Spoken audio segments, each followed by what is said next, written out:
और उत्तर प्रदेश में जिन 14 सीटों पर आज चुनाव हुए उनमें कैसरगंज सीट भी शामिल है। कैसरगंज लोकसभा सीट पर आज जो चुनावी माहौल है वो बड़ा टक्कर का देखा गया है। खासकर कैसरगंज सीट की अगर बात करें तो यहां पर लोकसभा क्षेत्र में बहराइच जिले की कैसरगंज व प्रयागपुर गोंडा जिले की कटरा बाजार और कर्नलगंज व तरबगंज विधानसभा सीट शामिल है। भाजपा ने इस बार सांसद ब्रजभूषण शरण सिंह के बेटे करण सिंह को चुनावी मैदान में उतारा है। यहां सपा ने भगत राम मिश्र, बसपा ने नरेंद्र पांडे पर दांव लगाकर चुनावी माहौल को त्रिकोणीय बनाने की कोशिश की।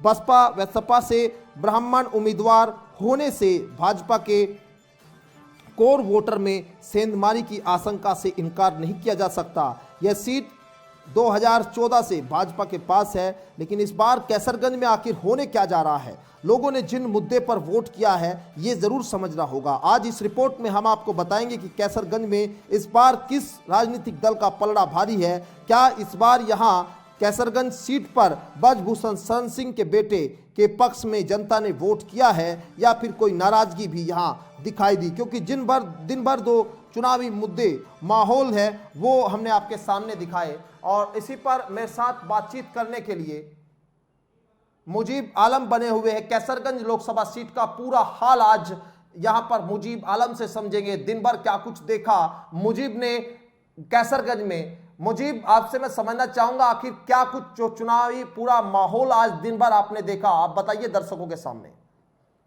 जी, आपको बता दें कि जिस तरीके से सबसे हार्ड सीट कही जाने वाली कैसरगंज लोकसभा थी, जो आज जिस तरीके से सारा दिन गर्मा गर्मी का माहौल और इस गर्म कपस भरी मौसम में जिस तरीके से लोगों ने जागरूकता अपनी दिखाई, जिस तरीके से और परसेंटेज में होना चाहिए था उस तरीके से नहीं हो पाया, फिर भी 54 से 55% तक गया। लेकिन देखने वाली यह बात होगी कि 19,47,026 जो है मतदाता है इस क्षेत्र में, इन्होंने किस मुद्दे पर वोट डाला। ये तो आज ये वहाँ पे शिक्षा की बात कर रहे थे और कुछ लोगों ने बात की कि शिक्षा और नौकरी की बात कर रहे थे। अब देखने वाली यह बात होगी कि यह जातीय समीकरण पे जो है चली गई है जो है चुनाव, और यह क्या नाम है उस पे अपने जातवाद पे चुनाव है। जी बिल्कुल, ये एक बड़ी बात है क्योंकि यहाँ पर ब्रजभूषण शरण सिंह लगातार जीतते रहे, लेकिन जब बेटे को चुनाव मैदान में उतारा तो जनता ने उनको कितना स्वीकार किया ये तो 4 जून में तय होगा। लेकिन ठीक है, आप माहौल की बात हम समझ लेते हैं आपसे। थोड़ा आप समझाइए कि जब आप लोगों से बात कर रहे थे, जो वोटर लाइन में लगे थे, आखिर कुछ तो वो कह रहे होंगे ना, कुछ तो उनके दिमाग में मुद्दे हो गए, और जब मुद्दे हो गए उसी के आधार पर समझा जा सकता है कि वोट किसके पक्ष में कैसरगंज में जाता हुआ दिखाई देगा। जी, आपको बता दें कि जिस तरीके से वोटर कल तक कुछ बोलने को तैयार नहीं था, वही आज वो खुल करके बोलने को तैयार हुआ। जिस तरीके से कुछ तो जातिवाद पे चले गए, कुछ जो नौजवान युवक थे उन्होंने अपनी शिक्षा और नौकरी के नाम पर वोट दिया है। अब देखने वाली यह बात होगी कि यह लोग किस पार्टी को पूरा वोट दिया। एक मुझे मैं आखिरी सवाल आपसे लेना चाह रहा हूं, एक आखिरी सवाल।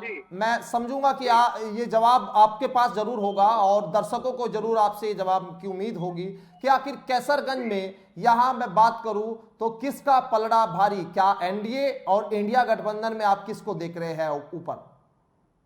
जी, आपको बता दें कि जिस तरीके से क्या नाम है जातीय समीकरण, जो मैंने आपको पहले भी बताया कि जातीय समीकरण, अगर जातीय समीकरण की बात करेंगे तो भगत राम मिश्रा जो ब्राह्मण और प्लस मुस्लिम प्लस यादव ये वोट लेकर के चल रहे, और उस जो है उनका मानना है कि क्या नाम है मुझे सब मुस्लिम वोट भी मिलेगा, ब्राह्मण वोट भी मिलेगा। अब देखने वाली यह बात होगी कि 4 तारीख को इसमें किसका भाग ईवीएम में कैद हुआ है वह 4 तारीख को ही खुलेगा। यानी इस बात से इनकार नहीं किया जा सकता कि इस बार ब्रजभूषण शरण सिंह के बेटे के सामने संकट चुनाव में है।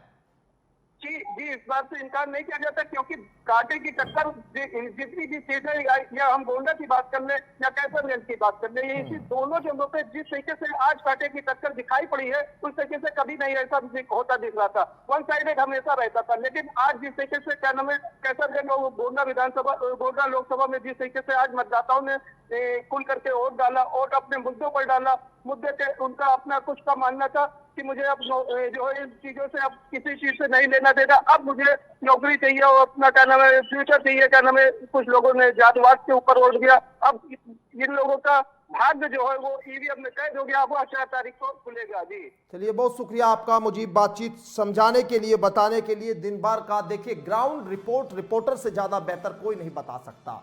भले ही आप तमाम विश्लेषण कर ले, तमाम आकलन कर ले, लेकिन कैसरगंज में देखिए यहां ब्रजभूषण शरण सिंह के बेटे करण सिंह चुनाव में जरूर फंसते हुए दिखाई दे रहे हैं, क्योंकि जो जातिगत समीकरण है इस बार का जो मुद्दा है वो एचएम नहीं दिखाई देता। इस बार का जो मुद्दा है वो कहीं ना कहीं जाति हावी दिखाई दे रही है, और अगर वाकई यहाँ कैसरगंज में जाति हावी दिखाई देती रही तो इस बार ब्रजभूषण सिंह के बेटे चुनाव में बड़ी उनको नुकसान हो सकता है।